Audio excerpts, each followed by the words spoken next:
Places like the CPA beside me provide a safe haven to those overcoming violence, assault, abuse, and human trafficking. The Twin Cities going hog wild over bacon and beer. And I mean, just look at the crowd. And I couldn't resist either. What I got on here is called a bite suit, and it's used to train the canine unit here at the Bloomington Police Department. The teeth won't actually penetrate it, but you will feel the pressure of the dog's clamp. And it's pretty heavy too.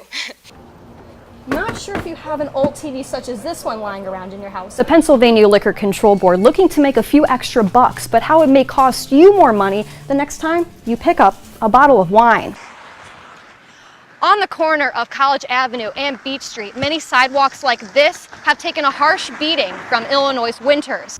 James, we are here at the north end of City Island Beach where a drowning took place last night. To bail out 3 Mile Island or to not, that is a big question here today at the Capitol, which is causing quite a dispute underneath that dome. In a work zone, even if workers aren't present, dangerous equipment might be. So the rules and regulations still stand to protect you and your loved ones. Working for you in Mechanicsburg for TV 10 News. Working for you in Cumberland County for TV 10 News. Working for you, Haley Kosick, ABC 27 News. For TV 10 News, I'm Haley Kosick. On the corner of Pinehurst Road and Eastern Boulevard, just a couple of hours ago, these roads were covered in water. And as you can see, that car being towed away was caught in those flood waters and was trapped on the median.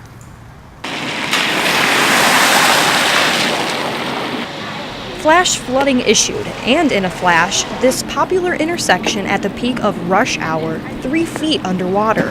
It was scary. I was shaking, because I'm like, I couldn't think straight. And then the firemen come and asked, if he could, you want me to carry you? And I'm like, no. It was like up to our knees. We thought there was a little bit of flooding down that way, and we thought it was safe to go through, and we went through, and literally that's where we ended up. Horsey, a Colorado native visiting her sister, had no idea what she was driving into. Low ground and only one storm drain, the water rises within minutes every time it rains. Motorists trapped, told to hang out and wait till the waters recede. Family took us in and brought us in, gave us towels and offered us coffee and drink. Thank goodness for that. York County getting drenched with at least 3 inches of rain within 2 hours.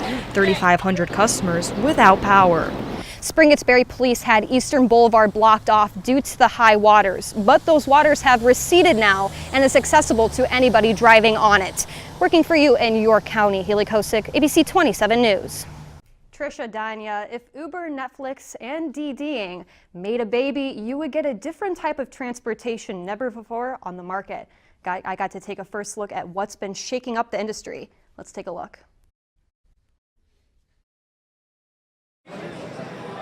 Picture this, downtown Bloomington on a Friday or Saturday night. Always jam-packed with people dropping and picking up partygoers. A sophomore in college simplifying this process. There's ample amount of students that are willing to get their fellow students home safely. And so what makes Ride Me really interesting and unique is that there's no sort of like payment method through the app. It's all handled between the rider and the driver. Here's the app on the App Store, his dream becoming reality. And like he said, there is no sort of payment method. Chicken nuggets maybe? Sounds almost too good to be true, so I tried it out for myself. Red Chevy Cruze. One question lingered. How legal is this? By law, you can't have 10 people in a car, though we've seen that at various times. And I think that's where people, of course, are putting themselves in a great liability for possibly using their own car illegally to then transport people back and forth from campus. Thankfully, this one checks out A-OK with state compliance, just like the other rideshare platforms in town. Be safe, and if you come down to downtown Bloomington, make sure you have a ride coming and going. It's very important. Not even a month old and nearly 150 users and 20 drivers. And for a small monthly in-app fee of $1.99, it's just one more option in keeping students safe while they enjoy their college years. Haley Kosick, TV 10 News, back to you. It's the calm before the storm. We've kind of got it down since it's our 13th year, but it does take a village to help us get all this in place.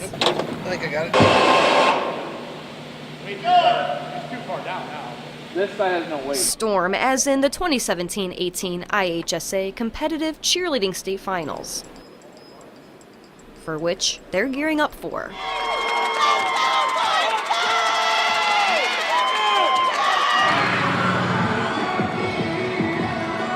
In fact, the Twin Cities as a whole gears up. Just this one event, the cheerleading event, generates about a little over $1 million in economic impact. It just keeps rolling, and we like it that way. To pull it off, Me, personally? they need an army. There's a lot of people behind the scenes that help us look successful. As many people know, IHSA can't run the events at the caliber we do without the whole community behind us, and we're thankful for that. The IHSA is one of our bigger clients, and we're certainly doing what we can to make sure that they're happy and keep coming back to Bloomington Normal. Nearly 14,000 people gathered in Bloomington this past weekend, and all for this. And after yesterday, they're already planning for the season of 2019. For TV10 News, I'm Haley Kosek.